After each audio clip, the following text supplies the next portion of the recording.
this is number 3 of the 31st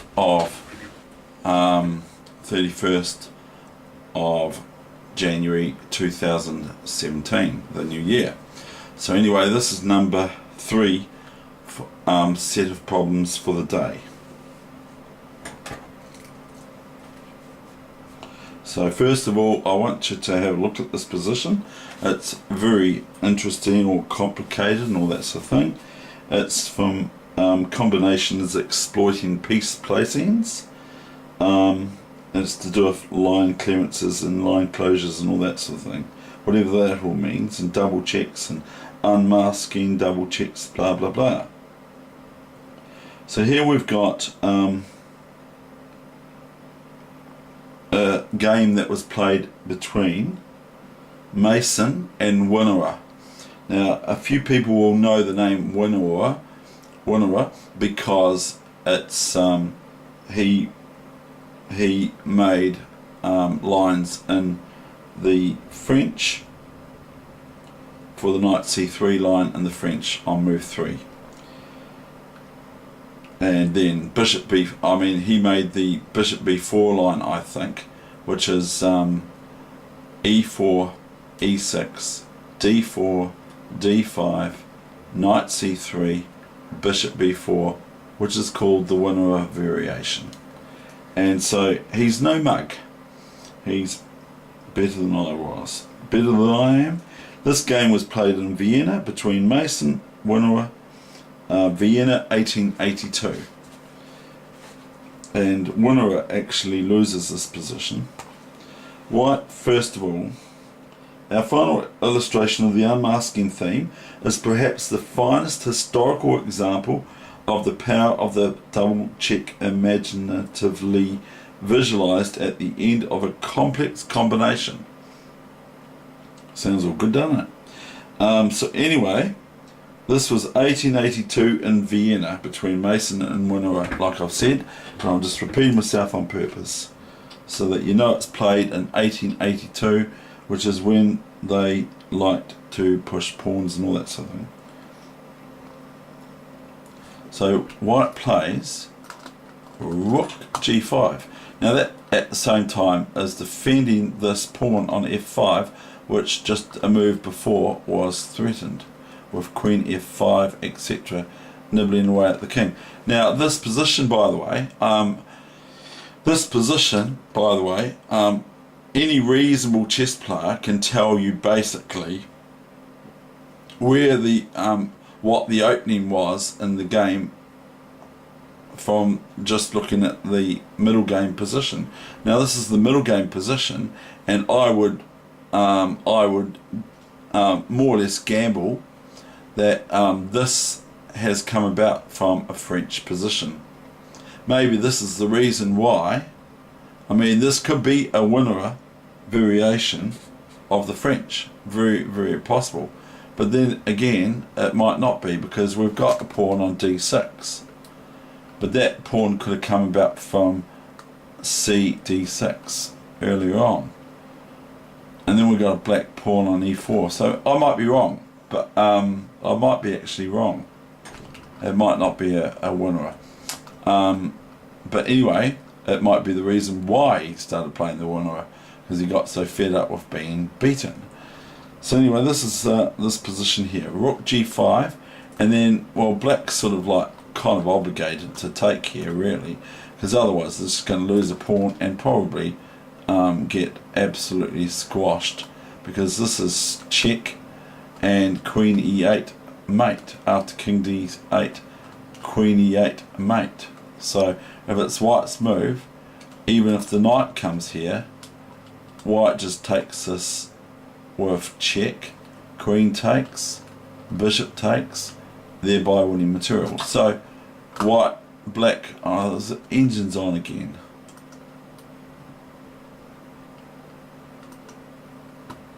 Oh, it's on again. I switched it off. So rook g5, and then we have hg5. And then we've got queen h7 check, you see. So there's not many moves for white for black to play here, because if black plays king here, then white has queen g8 check, and if king here's no good, because white can then play queen g7 check, and then if the knight comes back here to defend it, can take the knight with the bishop, attacking the queen thereby, and once the queen takes back, then the white queen can take this rook on f6, and thereby basically have a pretty well won game for the endgame and that sort of thing.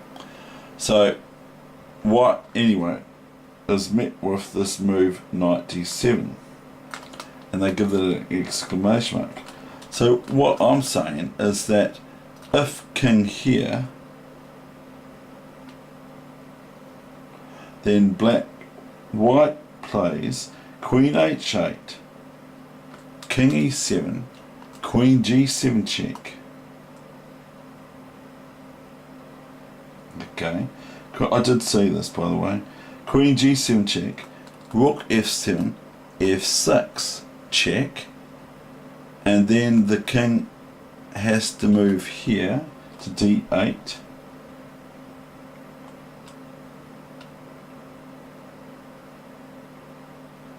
If it moves to f8, it's queen h8 checkmate, because the rook's here and the white pawn is on f6.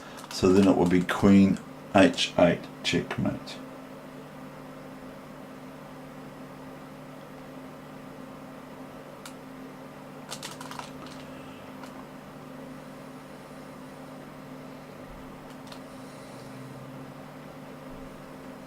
And it says in the book that blacks lost instantly after that procedure. So that's this. I'll go, what was it now? Oh yes, king here, queen here, king here, queen here. Okay, now where does black go? If black goes here, then white can play this, king can come here, this can happen here, then here, then here, threatens the queen, queen takes, king takes, rook takes, and guess what? Nowhere can the king attack this pawn that just advances, even if white would want to relinquish their rook, they can just go here, of course, and if the king attacks the rook, just f7 and queen next move. So that's that part of it. So I'll go back to the start. Rook g5, hg5, queen h7. Now black plays, because of the other analysis, knight d7, and this is the main line. Now then we've got bishop takes knight, which if queen takes bishop, then queen takes queen, king takes queen, rook takes b8. Oh yes, actually there's better, but it gets complicated.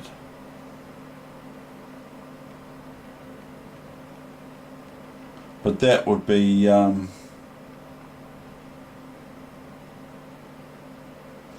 don't even know if that's the sequence that would happen. If queen takes bishop now, I just have to have a look at it. Oh,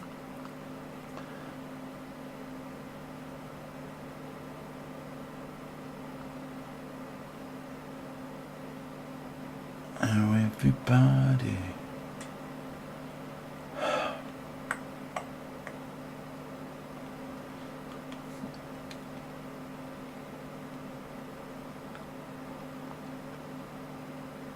What a shame that this rook's here and not there, because then you could take the rook queen could take this, and then you can go rook check, but we can do that anyway. But I'm just trying to wonder what is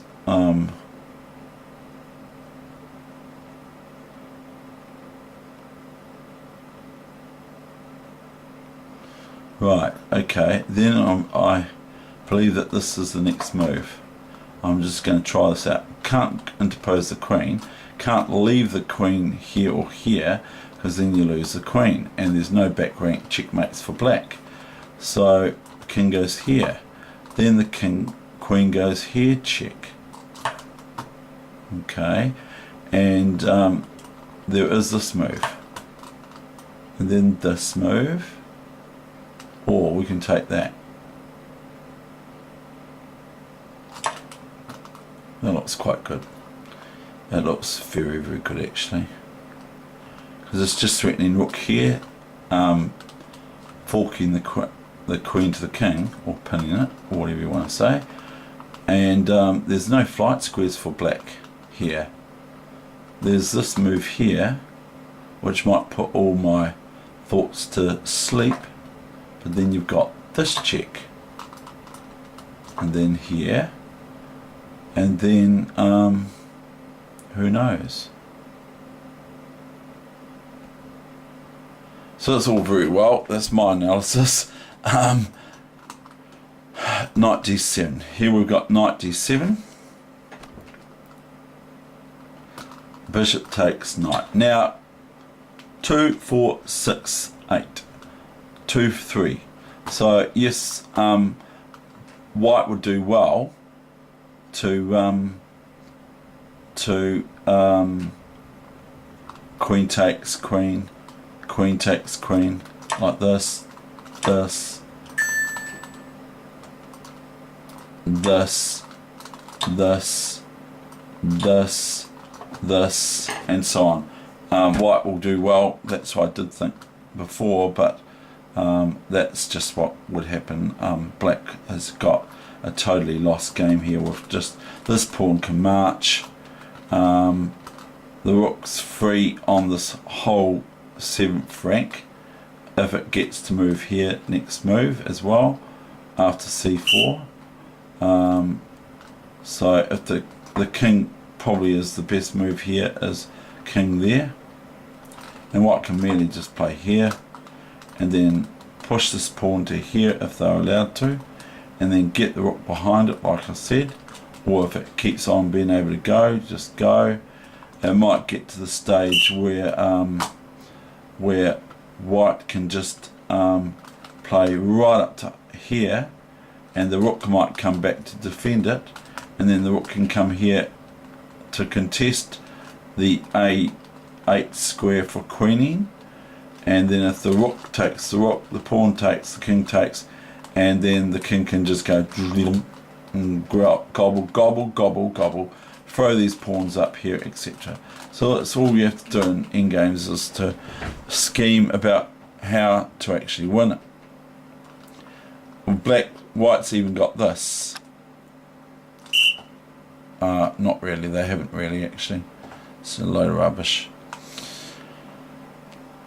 But at the moment, white can just come up here if they so wish. But black can do things too.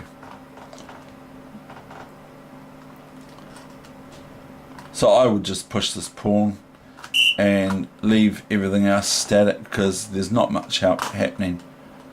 So we've got knight d7. So white takes this in order to exchange everything off, and if black plays rook takes rook now, then white has bishop takes queen check, and then we capture with the check is with the queen, and then we capture this ab4 or cb4, whatever they like, and it's totally won. Black has queen g8, a devastating move, they reckon. This is the main line. So black has queen g8, and it says a defense which white Mason had to take into account when he sacrificed the rook initially on g5. His queen is attacked, but black's rook on b8 is overloaded because it cannot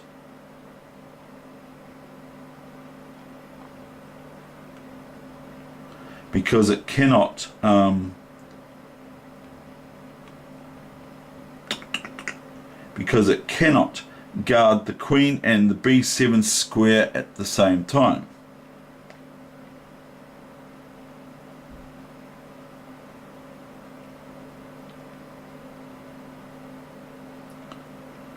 This allows white to lure the king to a square where it will be exposed to the dreaded double check as follows.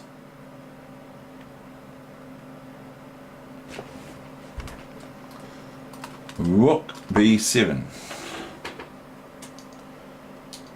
This is 2 exclamation marks. Now this must have taken a bit to see this to play against the great player Weegenaar.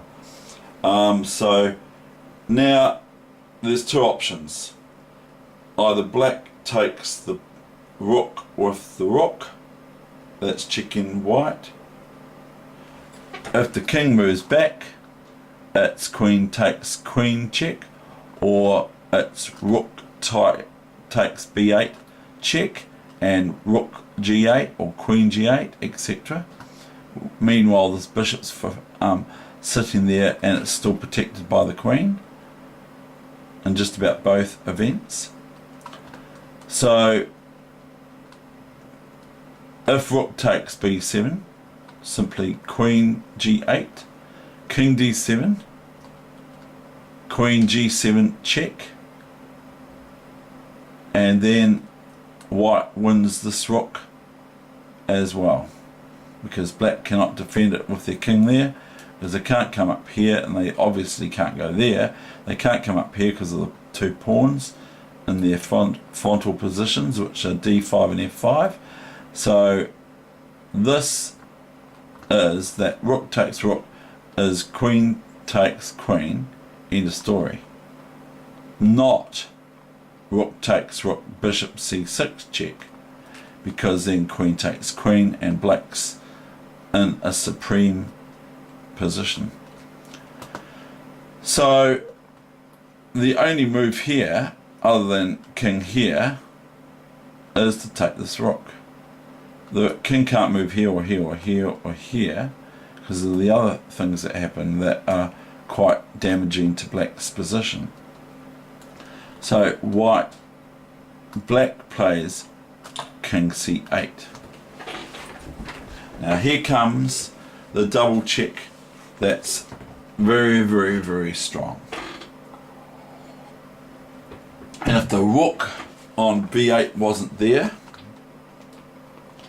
then the position would be a bit fantasy anyway. But if the rook wasn't there, then white would be able to play bishop c6 check and queen b7, basically mating white. Black, because if the king comes up to here, it's check here, mate, because the bishop's defending this d pawn, and so there's no squares out of that for black. And if the king comes up to here, much the same as queen check, king here, queen check, because the bishop's here, queen check, king here, queen here, checkmate. So here's this lovely move, check. Now see, it's a double check with the bishop and the queen, and the only thing for black to do is basically resign, because after king c8, which is the normal move, because if king a8 also, then white has queen g8, and this bishop is now defended by the queen, and she can just come here and attack this rook, and then can plant this bishop on here for ever and a day, etc.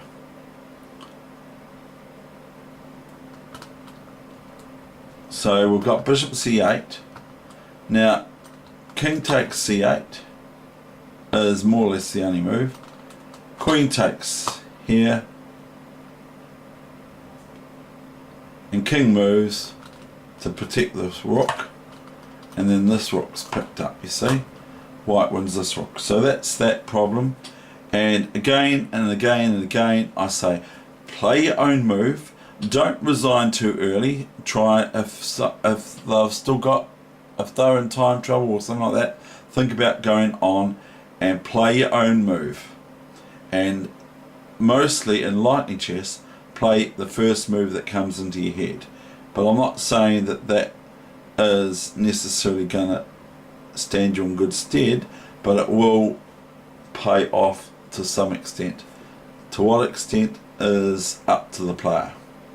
Okay, so that's my lessons for the day. I think that's enough problems for people to go over today. And so that's me today. Okay, Happy New Year, bye bye.